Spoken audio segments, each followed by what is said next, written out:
Dan yang perlu diperhatikan adalah kalau misalkan kita mau mengganti selnya ini, harus diperhatikan adalah yang tipe high drain ya. High drain ini bukan tipe high drain. Kalau tipe high drain itu yang continuous discharge-nya itu yang harus tinggi ya. Itu kalau nggak salah minimal 3C ya. 3C 3 times from its capacity, 3 kali dari kapasitasnya ya. Seandainya kita mau mengganti baterai, harus when we consider to charging this, replacing the battery cell, we must using higher drain battery. This may be IMR or ICR. I must see IMR manganese battery cell nowadays for this thing. Seperti baterai-baterai yang dipakai di vape ya, vape. Like the battery using in vape, this must be a high drain. Oke, jadi kalau begitu makanya ini baterai ini adalah sesuatu yang sangat rumit kalau diganti ya. Jadi makanya harus dijaga benar-benar, dijaga baik-baik. So to replace this battery cell is very complicated, so we must take care as fast as good as possible. Oke, udah cukup kita lihat tadi. Ini saya sudah membiarkan ini terus tercas sampai 1 jam ya. Sudah terus saya setelah full tadi saya membiarkan ini sampai 1 jam dan pengecasannya turun menjadi 5,2 volt. Jadi trickle chargingnya akan terus sampai cut off ya. Jadi pengecasannya aman ya, dia akan terus menurun, trickle chargingnya akan terus menurun. Oke, udah cukup. Coba kita copot chargingnya. Dia akan turun ke 2,4 watt. Oke, aman. Oke, kalau kita ini panjangnya adalah 43 cm ya, 43 cm atau 17 inci ya. Jadi yang masih sampai sekarang menjadi misteri oleh di baterai ini adalah kita nggak tahu ini sel apa yang dipakai, sel generik apa yang pakai, merek apa. Ini kita lihat apanya, ini nomor serinya, we here serial number. Jadi kita tidak bisa tahu, benar-benar tahu 100% ini baterai selnya dari pabrikan apa, merek apa, terjamin apa tidak gitu. Karena saya pernah ada juga ngeliat dari video reviewer YouTube, saya lihat mereka membongkar baterai ini. Di sebelah sini ada tulisan Samsung nih, Samsung apa LG ya? Samsung ya, Samsung, ada tulisan Samsung di sini. Selnya Samsung tulisannya. Tapi waktu dibongkar bukan. Tapi waktu dibongkar selnya bukan Samsung, merek apa itu lupa saya. So we cannot make sure what cell inside here, what the brand name, what the quality, because they want to make this battery as cheap as possible. I have seen someone review on YouTube. They say there's written in here about Samsung cell, but when they open this battery and check every single cell is brand, the name brand is I don't know, I forgot, Chinese brand, I don't know, not Chinese brand, but something I never heard, very rare cell. Jadi kalau sepeda ini Lankelese ini kita benar-benar seperti gambling ya kalau mencari baterai yang berkualitas bagus, yang benar-benar selnya Panasonic atau selnya Samsung atau selnya LG, itu benar-benar sangat susah ya, karena banyak sekali yang dipalsukan baterainya ini, yang ditulis-tulis Panasonic, LG atau Samsung di sini, tapi isinya sel-sel yang tidak jelas. So it's hard for make sure this battery cell and there is a seller who say it's Samsung, it's Panasonic, LG written in here, some kind of barcode, some kind of sticker in here, but when you open it, it's just a non-brand Chinese cell.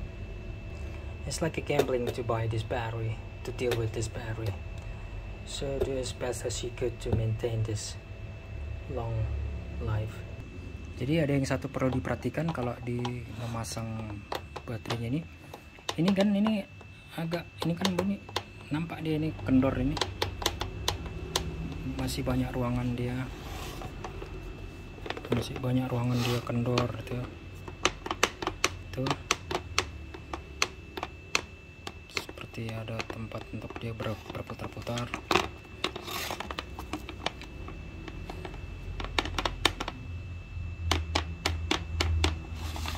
So we see there's a lot of wiggling, lot of loose place inside there, because this cell is, see there's cell.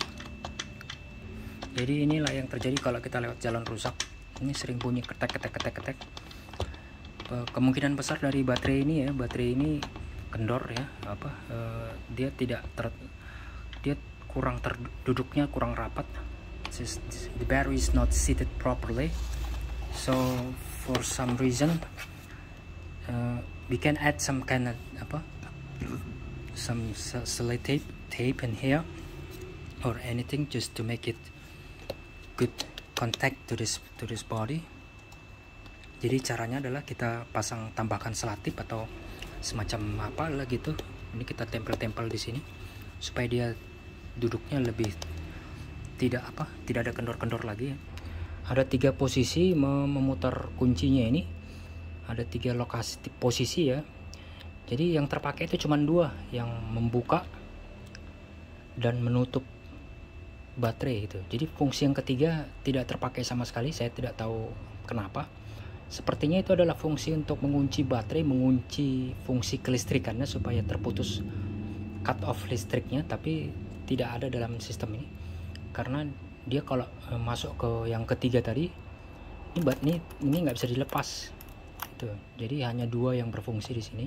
Dan untuk membuka baterai kita harus misalkan mau masuk gitu ya, ini harus ditekan terus diputar gitu ya, nggak bisa cuma diputar gini, dia harus ditekan ke dalam, tekan terus putar gitu, seperti mengunci kunci stang nih.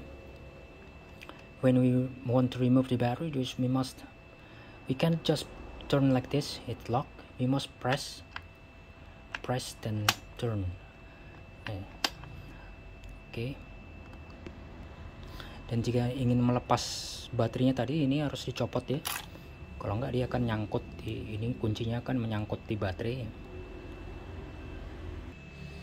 Oke, sudah sampai di penghujung video ini. Langkah terakhir adalah kita hidupkan ya.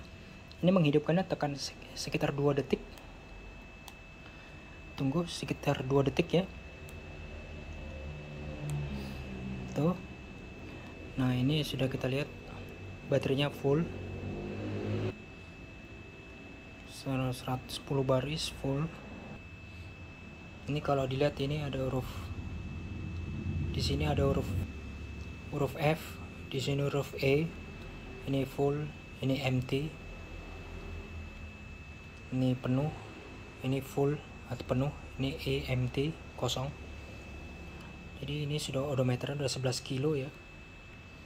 Ini settingannya belum pernah saya edit sama sekali, belum pernah saya pencet 2 yang tombol ini, belum saya edit sama sekali. Settingan odometernya sama sekali belum, masih fresh bawaan pabrik, all still fresh out from the factory, no editing the speedometer at all.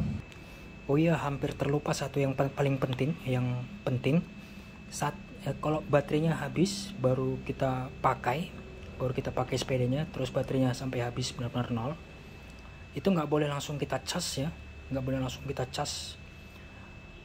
harus kita tunggu sekitar 30 menit biar ada pendinginan di selnya, biar mendingin dulu selnya. So after we driving it to 0 bar, to 0%, we must let it idle for about 30 minutes to make the cell cool. The same as when we already charged this battery to full 100%, we must let about 30 minutes to make the cells cooling down.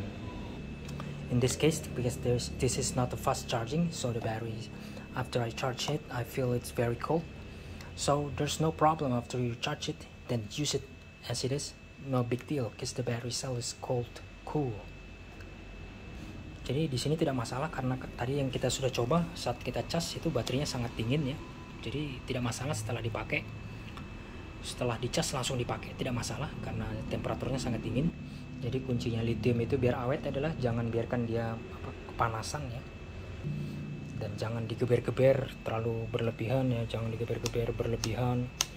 harus pelan-pelan ya supaya dia awet, selnya awet ya. Sebagai tambahan kita tes sekali,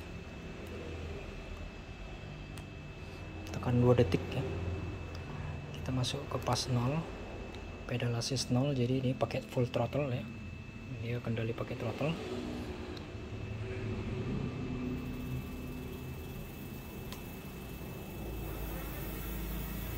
Full throttle 29,1 ya. Oke, kalau gitu sudah cukup videonya. Maaf sudah kepanjangan ya. Thank you for watching. Ini begitu video tentang charging dan baterainya. Oke, terima kasih sudah menonton.